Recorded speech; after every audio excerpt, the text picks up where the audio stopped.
I'd like to welcome everybody to our 8:30 session this morning on long-term care. And we have a very distinguished panel this morning. Unfortunately, we have one less presentation, but that gives the people here a little more opportunity to expand on their presentation. So we're going to have two presentations in the session, and each will have about 20 minutes, and then we will leave a good time for discussion and for questions. And so I'm just introduce myself. I'm Amy Horowitz. I'm a professor at the Graduate School of Social Service at Fordham University. I'm happy to be moderating this session as long-term care is an issue near and dear to my heart and my research. Without further ado, I'm going to start the session by introducing Hoolda Kim, who will be presenting the paper on economic effects of long-term care insurance, evidence from panel data from Korea. Hoolda? Yes. So I will share my screens before I start my presentations. So as Amy mentions, the study that I will present today is about the economic impact of the long-term care insurance among the beneficiary households in Korea. People may experience the deterioration in health, functional limitation, or chronic diseases in old age. Along with aging, the older people's demand for help with their daily activities is expected to rise. However, the change in the family structures, maybe the death of the spouses, relatives, or friends in old age often make them difficult to find help when they need the most support from others in their lives. So from that perspective, the long-term care service could be one of few assistance programs that they could receive from society. So long-term care insurance for older people is a pressing policy issue in fast-aging society around the world, and understanding the consequences of LTCI is central to developing or reforming the LTCI policies. Despite a rapidly increasing demand for long-term care insurance, there's relatively little evidence on the impact of LTCI policies, including on their microeconomic impacts. So to have a better understanding of the LTCI policies and its impact, we aim to estimate the microeconomic impact of LTCI in fast-aging context of Korea. And if I briefly introduce you the policy backgrounds in Korea, that with the growing demand for the long-term care services for older people, in 2008, the Korean government initiated the long-term care insurance, the LTCI. The LTCI was implemented to provide the better access to long-term care services at affordable prices. And the every party who contributes to the national health insurance has to contribute to LTCI, and all individuals aged 65 or older, or those who had age-related diseases, needed to pass the eligibility test. The assessment, they need to take the assessments test in order to figure out what's the level of care that they needed, or what will be the maximum amount of the benefit they could receive. And once they assess like the amount of the benefits and the level of care needed, they were able to utilize the home care or the institutional cares by paying the 15% or the 20% of the total expenses as their co-payment. The number of LTCI beneficiaries has steadily increased over a decade, from the 214,000 in 2009 through the 671,000 individuals in 2018. And the share of the LTCI beneficiaries among the older population has almost doubled from 4.2% to 8.8%. In 2019, the average age of LTCI beneficiaries was 81.8, and they had on average 3.4 chronic conditions. Approximately 72.8% of beneficiaries were women, while only about the 39.5% of the beneficiaries were living with either adult children or their grandchildren. 68.8% of the beneficiaries responded that their children make their long-term care purchase decision for them. Then besides the numerous studies that have examined the feasibility of the LTCI, care systems, then many empirical studies have investigated the impact of the LTCI in terms of the family caregivers, labor force participations, well-being, stresses, and overall the family relationship, and they found the positive effects on the every single those items. And then another body of the literature started to investigate the impact of LTCI on healthcare utilization and costs. And those results were somewhat mixed, and those results were varied by the types of healthcare services they use or by country. So by having somewhat mixed results based on the existing study that investigate the healthcare utilization and costs, so we wanted to investigate the microeconomic impacts of the long-term care insurance on the beneficiaries' household in terms of their expenditure, economic security, and healthcare utilizations. So in order to do so, we used the Korea Welfare Panel Study as a national representative study collected from the 2006 through the 2019. They start to track of the LTCI beneficiaries, their status since the 2009, the first year that the LTCI was implemented. And then as on samples, we select the 3,712 households. Those are the ones who are living with at least one older adults. And these are the ones who participate in the service for at least once before and once after the intervention.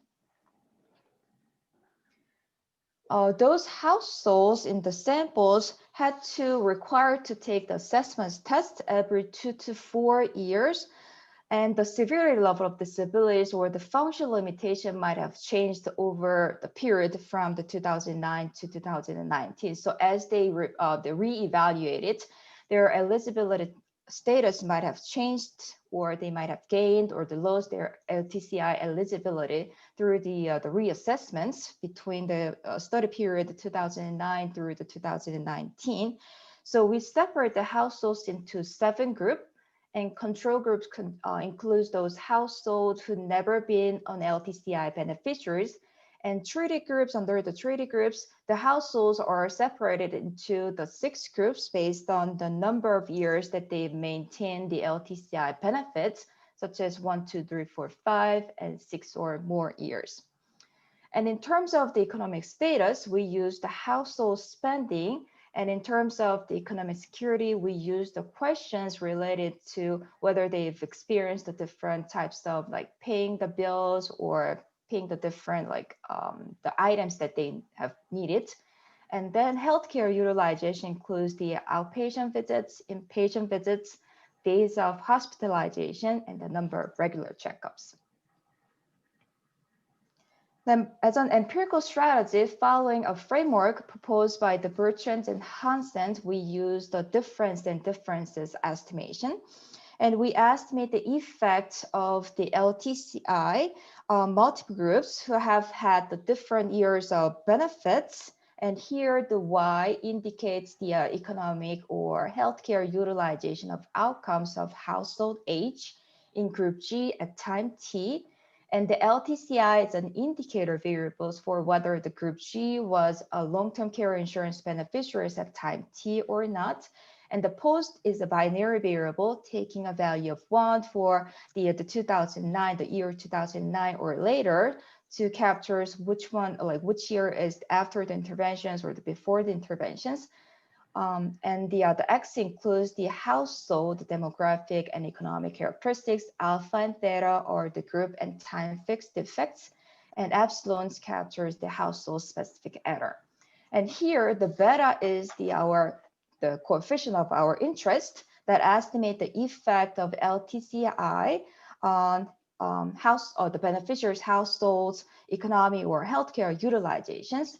And from now, I'm going to present the 3 tables that shows the results of the difference and differences estimations. The first table shows the results of the DID that estimate the impact of the LTCI on household expenditure. And households in the treated groups were less likely to spend spend their money or household expenditures on food, particularly those who maintain the LTCI benefit for 1 or 2 years. On the other hand, those peoples on the treated groups tend to spend more on the social security that includes the national pension, employment insurance, or the health insurance. And then in terms of the healthcare spendings, the beneficiaries' households tend to spend more on healthcare service as the years of the benefit rose continuously. Then second table shows the impact of the LTCI on economic security. Along with the decrease in the food expenditures that we have seen from the first table, the LTCI beneficiaries were less likely to experience the food insecurity, any chance of experiencing the lack of access to food, enough food, due to the limited monies or the other resources. So they were less likely to experience those the lack of access to enough food. And then in terms of the heatings or the healthcare services, those beneficiaries were likely to increase the spending on, or less likely to experience, more likely to experience the difficulties in paying bills for heating and healthcare services, particularly those people who maintain the LTCI benefit for 2 years. Then here, the third table shows the impact of LTCI on healthcare utilizations, how much they have utilized those different healthcare services. And then here, along with the increase in the healthcare spending that we have seen from the first table again, it shows that the LTCI beneficiaries are likely to utilize the healthcare services, particularly the hospital care. While those number of inpatient visits are not statistically significant between the beneficiaries or the non-beneficiaries, those households in the treated groups tend to stay longer in the hospitals once they are hospitalized compared to the control groups. And although it was marginally significant, the beneficiaries' households tend to spend less, or they tend to visit less outpatient cares, especially those people who were stayed 5 or 6 years as an LTCI beneficiaries.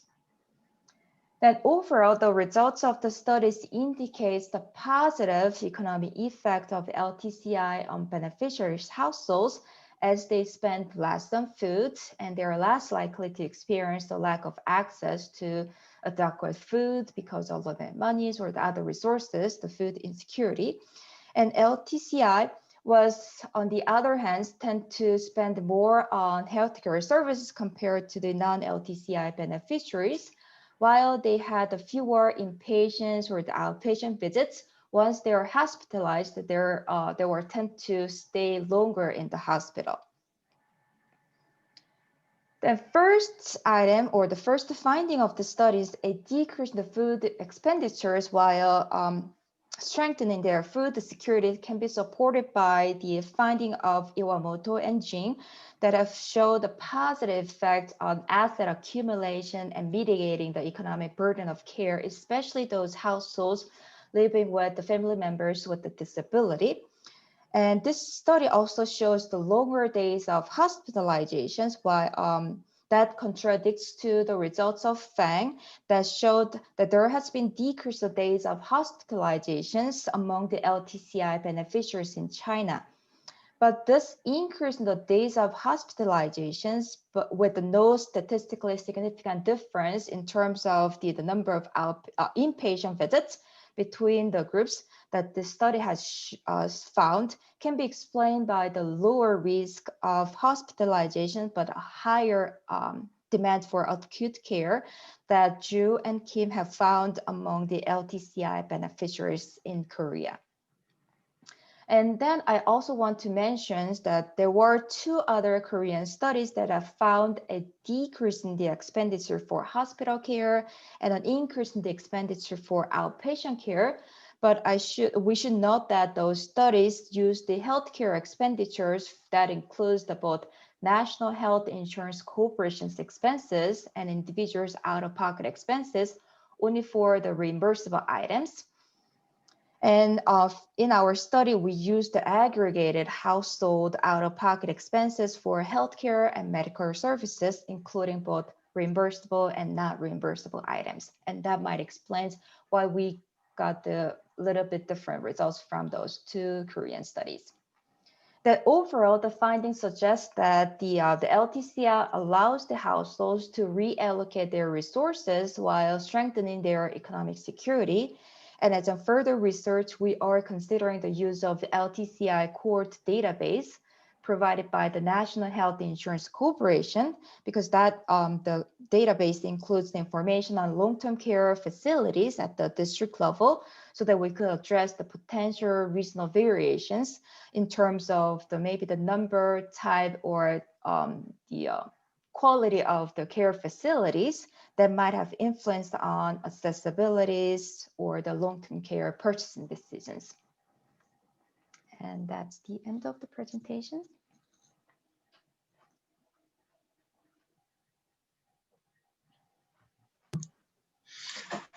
Thank you very much, Dr. Kim. That was very, very informative, very interesting, and very sophisticated in terms of your analysis. And I look forward to some of the questions later in terms of what some of the issues that raised. But we will move on now to our second presenter, and that will be on personal and policy considerations for planning and implemented self-directed supports with disability benefits, and an example of action research. So we have 2 very different methodologies that have been employed in looking at long-term care and interventions in terms of for people who need long-term care. I think there's going to be multiple presenters from this group, and they will pass the baton to each of them as they finish. I think our first presenter will be Meira Orentlicher. I know I'm going to stumble. Orentlicher, it's fine. Thank you so much. No matter how You're much not the first, yes. And I will let you introduce the others as you move down. I'm very happy to pass the baton to you for your presentation. Great, I'm going to share my screen.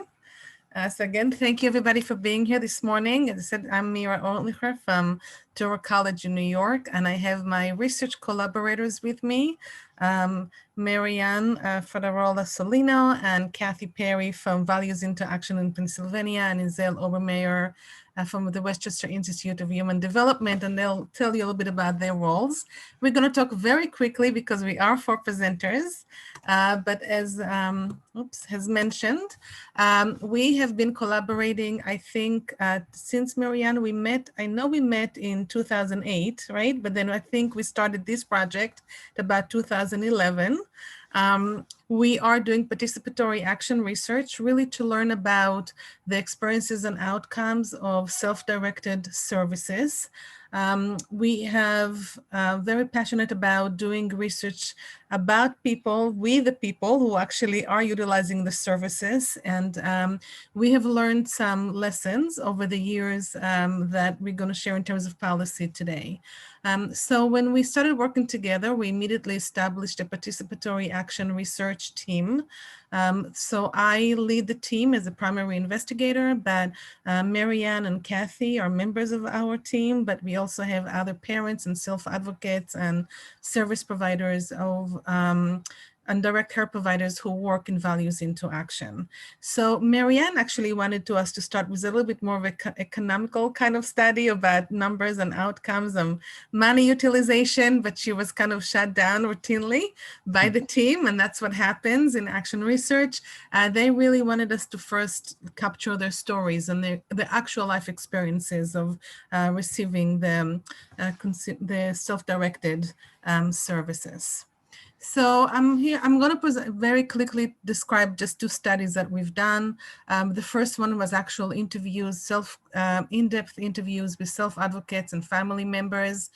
We had a total of 20 in-depth interviews with 9 clusters. The clusters included the self-advocates, their family members, and direct care providers. Overall, we had 17 participants. And the 3 themes that came from the analysis, one first about the experience of it's giving us a new future.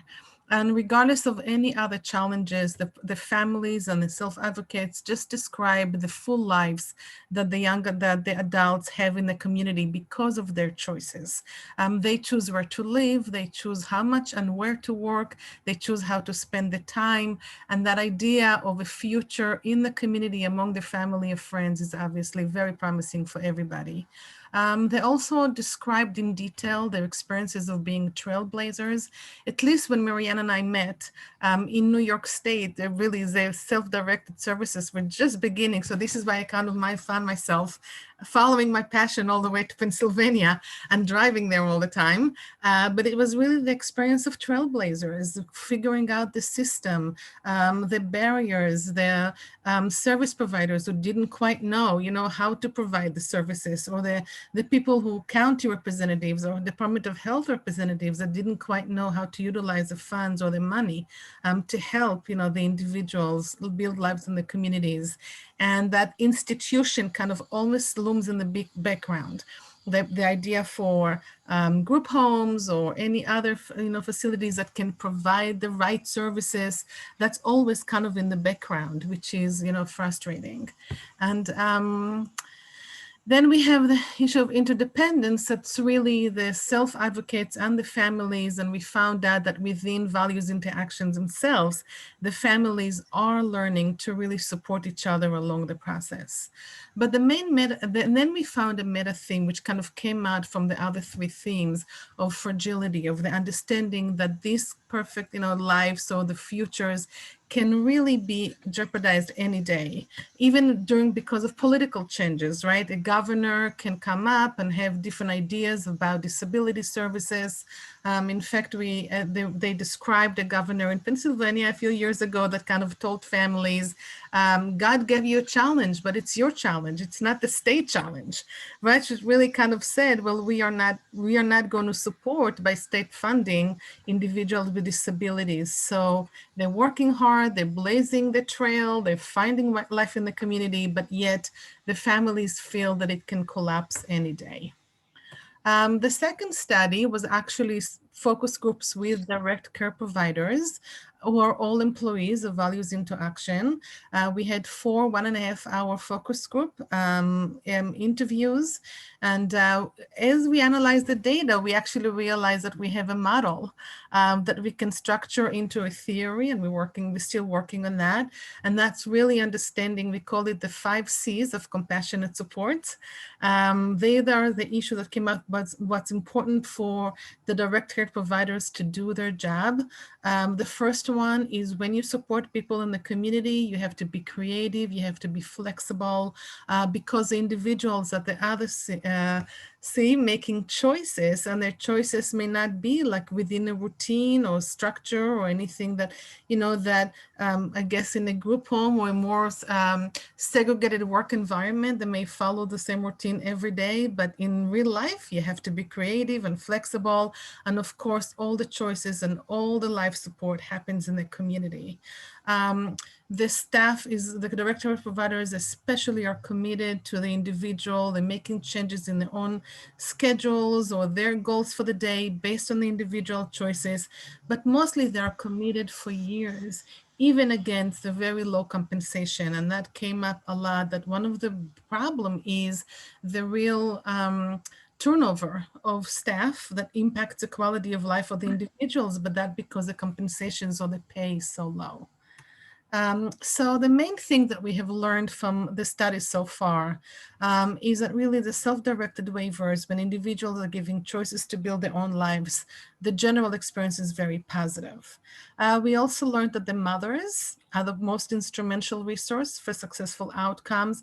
In all of our interviews, it came about how the mothers are the ones that really did the trailblazing, mostly, at least for our, the participants in our study. We found the most important element of social and physical capital. Most of the adults who were able to live full life in the communities with their supports of the mothers had the very assertive, knowledgeable, mostly educated mothers who had very stable life in their communities, and they had the physical resources. For example, they were able to help the young adults even purchase homes and live in their own homes. We learned about the importance of support from state representatives and how sometimes their lack of knowledge or lack of training really puts barriers on the community life of individuals.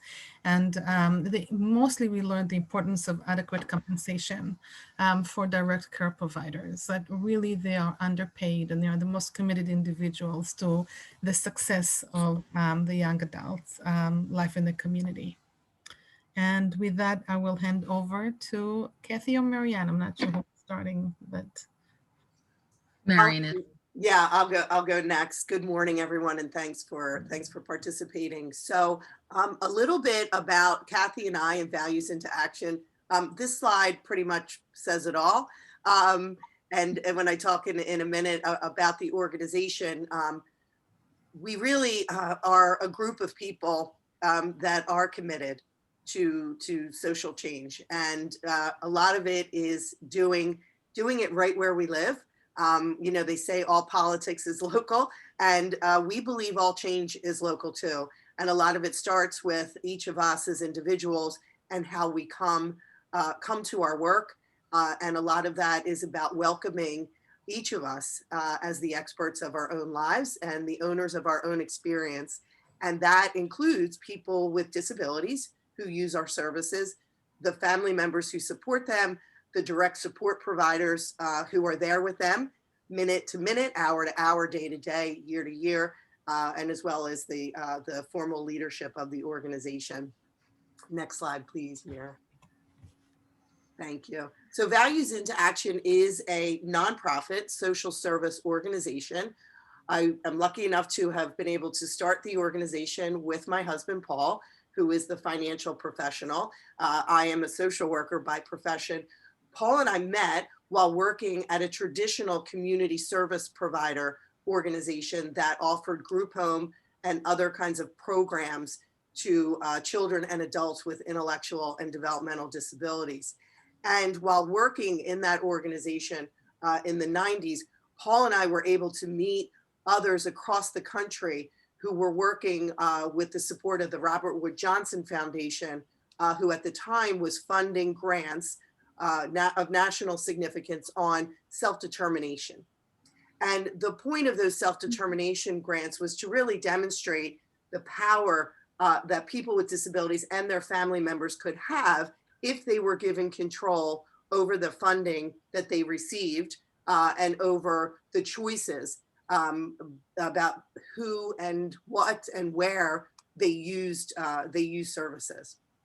And so as a result of doing that work, we started Values into Action really with the aspiration to be a community support provider that was truly responsive to the needs and the aspirations of the people and families who are actually going to be using our services. So we started in 2005 with this idea that we wouldn't open any kind of facility, that we wouldn't create any kind of programs, but instead we would help each person who came to us design their own support system. So taking what budget money they had from their publicly funded services, and that differs from person to person, but with whatever means that they had, and help them really design their own support system that would work for them and that would be able to flex and adapt over time. So we only offer services to people in highly individualized ways, exclusively in people's own homes and communities. And we're doing that now across the Commonwealth of Pennsylvania and in the state of New Jersey. So every day we're supporting over 1,000 people who live in different areas. Some live in the cities, some in suburbs, and some in very rural areas. And so our belief that fundamentally people, simply by virtue of being human, has the right to self-agency and self-determination, leads us then every day to be able to demonstrate that the necessity of people being in control of their lives. And actually, the more complex and significant one's support needs, we are demonstrating the more compelling the reason that they should be directing their own services. And of course, our partnership with Meira and Toro puts that into action every day as we learn about what's important for people. Next slide, please. The underpinning of our organization, or should I say the guardrails, are really the values that we hold dear. And again, these value statements, time and again through the research, came through as self-advocates and family members expressed their experiences. So as an organization, these statements, and hopefully you can see, they're all action-oriented. They're all, designed to put the person at the center of every consideration and every action. So these policy statements these value statements, drive all of our considerations around policy, around practice, and then certainly around the evaluation of the services and supports. So I'm going to turn this over to Kathy, who serves as our family mentor and our associate director of our in-home and community supports program. Kathy has been instrumental in making sure that the organization lives up to these values every single day. And as somebody who also uses services from our organization, she is uniquely positioned moment to moment to let us know and to inform, as she did through this research project, what is working and what isn't working, and also serves every day as a trusted resource for other family members who come to her. And through this project, we're really able to share experiences that we don't believe perhaps they would have felt confident and safe enough to do without Kathy's leadership. So Kathy, I'll turn it over to you. Thank you, Marian. Thank you all for attending today. It's an honor to be here to talk to all of you. So first and foremost, prior to my employment at Values Into Action, I am a parent of an adult child who has intellectual disabilities as well as medical complications. My daughter is 27 years old. She has always lived at home with her dad and I. And through that life experience, that's really what brought me into the intellectual disability community. Through that natural advocacy work that I've had to do for my daughter, that led me into the entire system of intellectual disabilities. At one point in my life, I was a paid professional advocate for families, and found my way to Values Into Action because I was advocating for some of the people who chose to accept services at Values. With that, I got to know Marian a little better and decided that if we ever needed support for our daughter through a provider agency, Values would be the one that we would. So with curiosity and whatnot, I eventually found my way to them as an employee, and started out as a temporary staff, and worked my way up. One of the best experiences that I've had is to be able to participate in this project. My original, I guess, role within the project was to administratively coordinate for Meira and Toro. I'm just taking notes. Values Into Action. Within that process, I wound up becoming the main lead, which unified the agency, Toro College, and the families. My role was very different than everyone else's because over time it became very evident that my role was to be that of the mentor of the families, because it's not typical when you bring families together that they're very willing and open to share their experiences. So I was able to model for families and to engage with families and their children who experience disabilities and accept services to really trust the process and trust Meira and all of the students who were doing this research. And we now kind of have formed our own natural support group, which was never the intention. But I know that when you bring people together and you eat together and you share your hardships together, that wonderful things like this research family that we now have come together.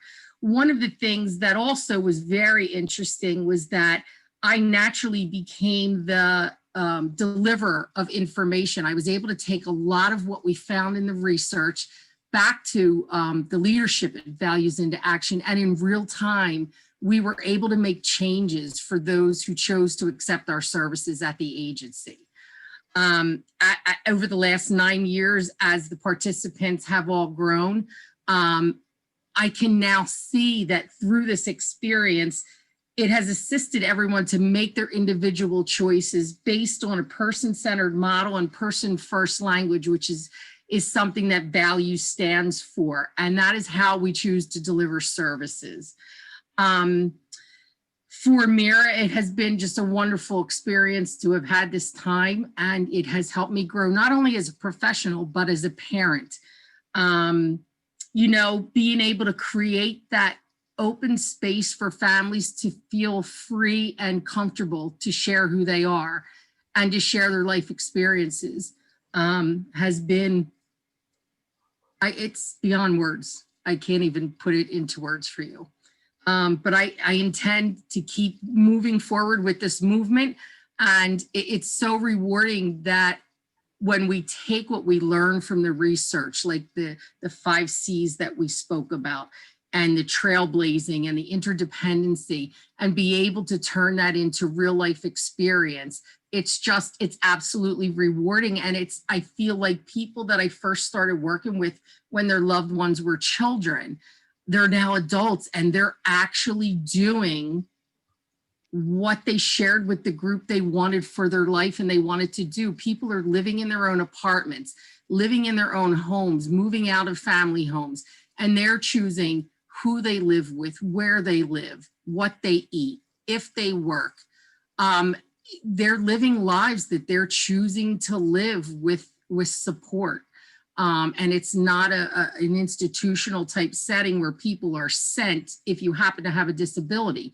People with the disability are saying, this is what I need, this is what I want, and this is the support that I need. It has been a pleasure to work with Meira and the team. I look forward to many more years of doing so. And I thank you all for your time to be able to share the story with you. Thank you. Thank you, Kathy. I'm going to jump in just to let you know that we are presenting a new beginning research study with Izel. So just part of the group, we did try to implement at one point more quality of life measures, and in occupational therapy with occupational participation measures. And I was kind of turned down by the group, you know, so we are working on different methods. And the third one seemed to be very exciting to everybody. Izel is developing some really innovative technology tool that we immediately said, we have to try them out in Values with some of the families, and Kathy and her daughter Erin volunteered to be our first pilot. So we're starting that this spring. And but I'm going to hand the floor to Izel, who is going to tell us about the tools and what's coming. Izel? And I'll be fast. Okay. Meira, just jump to the next slide, please. Okay. So we have developed 2 tools that are, the main focus of them are to be cognitively accessible, but we have a survey tool called Word Easy Survey, where the interface is simpler and clutter-free. But the main thing that supports this is that it allows for the person who designs the survey to add multimedia to help with the understandability of the content. So here, you know, you would ask a question, you add an image, you can add a video to help explain the content of the question better. And then, as you can see in the answer section of the slide, you can also add images to help explain the answer choices better. This survey technology has definitely opened up quite a world for us here at WIHD, and we're a University Center of Excellence in providing services to people with intellectual and developmental disabilities as our main focus. And we have about 5,000 individuals who come through the Institute on a yearly basis for services. And having used this, for something as simple as our CAP survey that we have to do every year, has definitely improved the self-report of individuals with disabilities. And we are focused primarily on helping individuals with disabilities be able to tell us what their needs are. Giving a voice and choice to people with disabilities is where we wanted to go with the development of this technology. Meira, next slide, please. Now, we definitely looked at the EASY survey to be accessible through touchscreen technology and to improve the access. And for anyone with an interest in this, I'd be more than happy to show the tools on an individual basis. Meira, next slide, please. This is just another example of using the survey technology, for example, to determine people's satisfaction with their service planning meeting. We have a 13-question survey to really get individuals' feedback on how they felt their service planning meeting went. Meira, next slide, please. What we really want to share with you is our WIT Wheels. WIT Wheels is a flagship piece of software that we developed. And I just want to share with you guys, my background is in occupational therapy, but I'm a techie by heart. So I married the two skill sets in coming up with developing these technologies. And next slide, please, Meira. What WIT Wheels does is it gives you a simplified interface that makes it cognitively accessible for people with intellectual and developmental disabilities, but you can use the tool in so many different ways. What I'm showcasing here is where we used it as a self-advocacy tool. I work with a young man, and he was kind enough to let me share his wheel, and he loves to share his own story, and I actually would love to, next time we speak, to bring him to share with you what he thought of this. But it really is a guide that helps the providers be more person-centered, and it gives that voice to the individual with a disability. And one thing here is Brendan built this wheel himself, and he's a volunteer at the ambulance corps in Pleasantville, which is the town where he lives. Now, and he wanted to showcase this picture of him being the flag bearer in the parade in his town. Meira, next slide, please. So what we did with Brendan's wheel, we really looked at the foundation of a client-centered approach. Who am I, what people admire and appreciate about me, but also what are the things that I struggle with and what supports do I need. And this is not something that was built in one day or even 1 month. This is a process where you really grow as an individual telling your story. And Brendan here was very quick to explain that he needs certain supports, and he has different pages in this section that explain exactly what supports he needs. We have other parents who use their child's wheel to have training videos on how to position the individual effectively within their wheelchair. One father said to me, his young adult daughter comes home from her day program every day, and the shoulder supports on her wheelchair is not fitted properly. And it used to provide a significant damage to the skin for her, and the dad and her made a video of what it should be like, put it on her wheel, and if she comes home from the day program, they chose who they were sharing their wheel with, and this staff could then just have a quick look at the video, and they haven't had a problem with positioning her shoulder supports for her wheelchair since. These are just a few small examples. What I would like you to appreciate is that these tools are secure. They're developed on a HIPAA compliant website. They're password and username protected. And you can share it with whomever you choose to share it with, but that person will also have to sign up with a username and a password. And you can also be selective in only sharing specific sections of your wheel with other people. I think I may have one more. I think we are running out of time, so I think we can jump you Yeah. through. And Yeah. thank you for Thank bearing you. with us, everybody. We knew thank you for the permission to have 4 presenters. We know we might spill it over time, so thank you. And, Well, you have- thank you very much. And I am very sorry that Dr. Lee could not be here, but it did give more time to kind of explain your programs. And for our participants, please, any questions, you need to put them in the Q&A. I should have announced that earlier, but please just type in any questions or any issues that you want to raise in the Q&A, and then I will transmit them to the panelists. So I'm just going to start off a little because we had 2 excellent presentations, 2 very different methodologies, 2 very different populations. But the question for me is always, I think each of them made an important contribution to the literature, but each of you presented a program that meets the needs of people with disabilities in a very different way. We have younger adults who likely have lifelong disabilities, and we have older adults, and that program really talks about self-advocacy, and we have older adults that are experiencing disabilities whose onset was in later life. And we have a program that emphasizes long-term care insurance, also probably to use that those monies for the services that they need. I'm asking the panelists, all of them, what do you each believe is a lesson learned from your research that can be applied to the other population? Because there has been movements in long-term care for older adults in terms of what they call patient-centered care, and some very similar values. So what do you think your research teaches the people who are dealing with the other age population? Anybody want to start? I could start. Meira?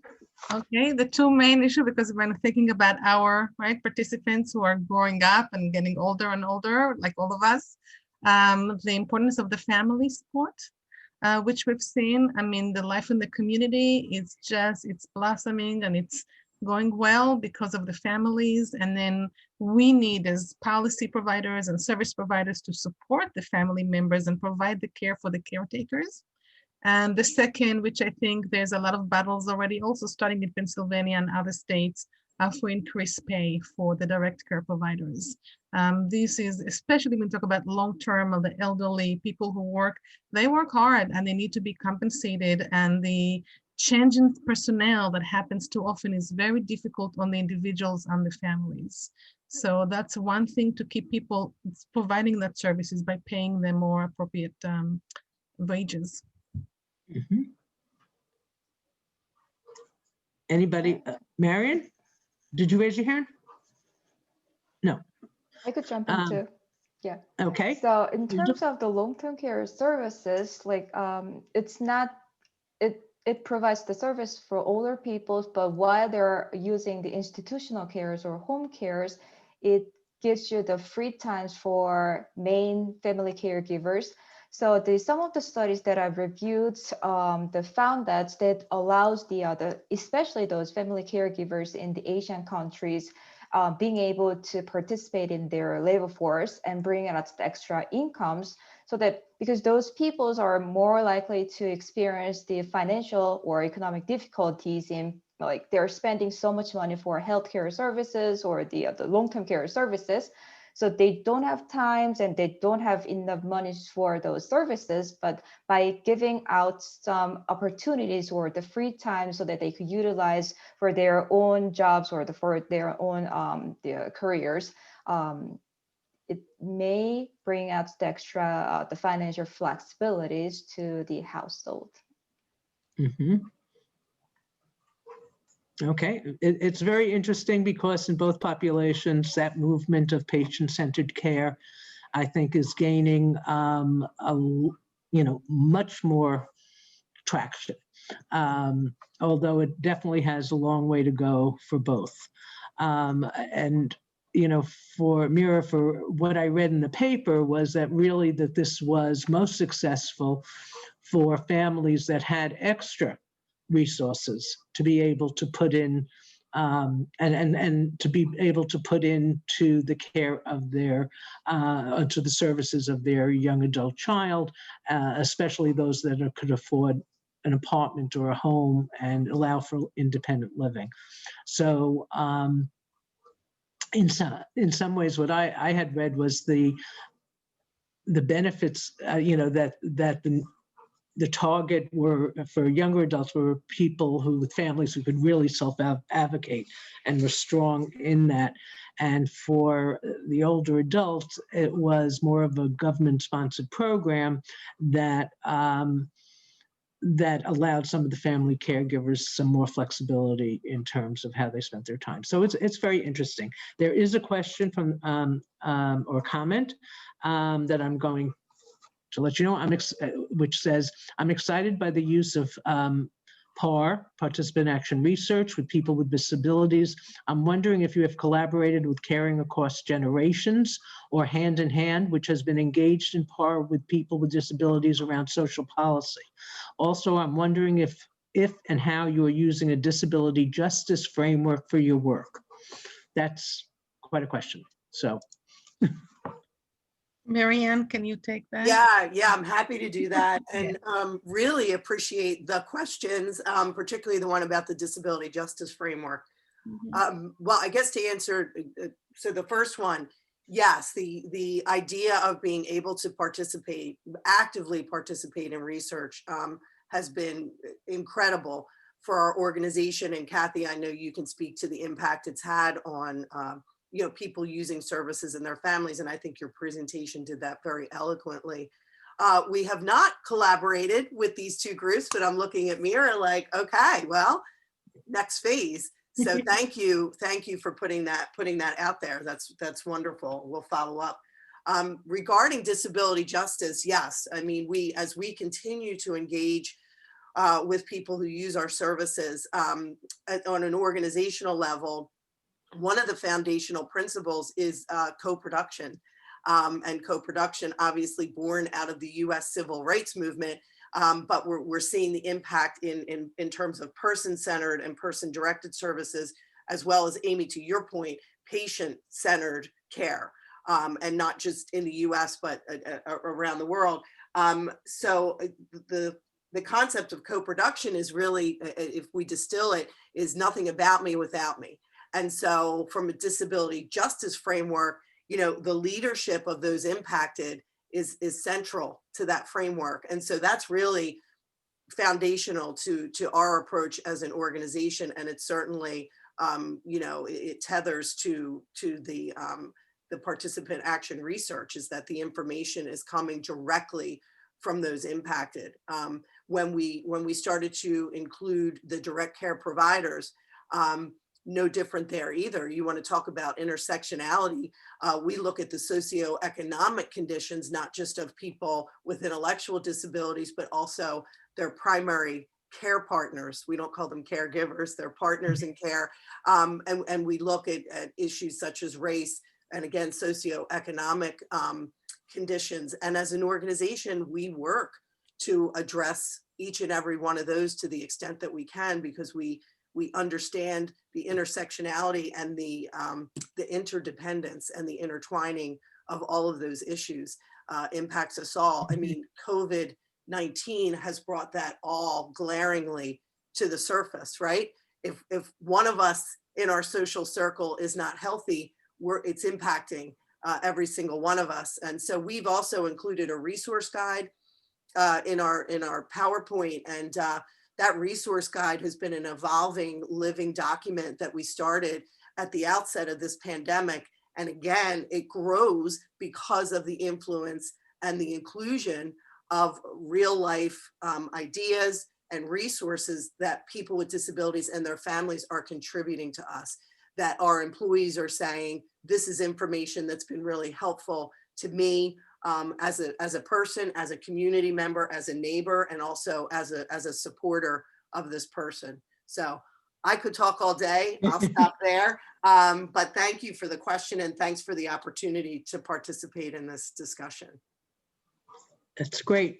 That is fabulous. Okay. Oh, the second comment was thank you. And that's from one of our, thank you for your responses. That was very helpful. Okay, I'm just going to mention to the participants now, if there are any other questions, please type in now. We're on our last few minutes, so anything we want to squeeze in.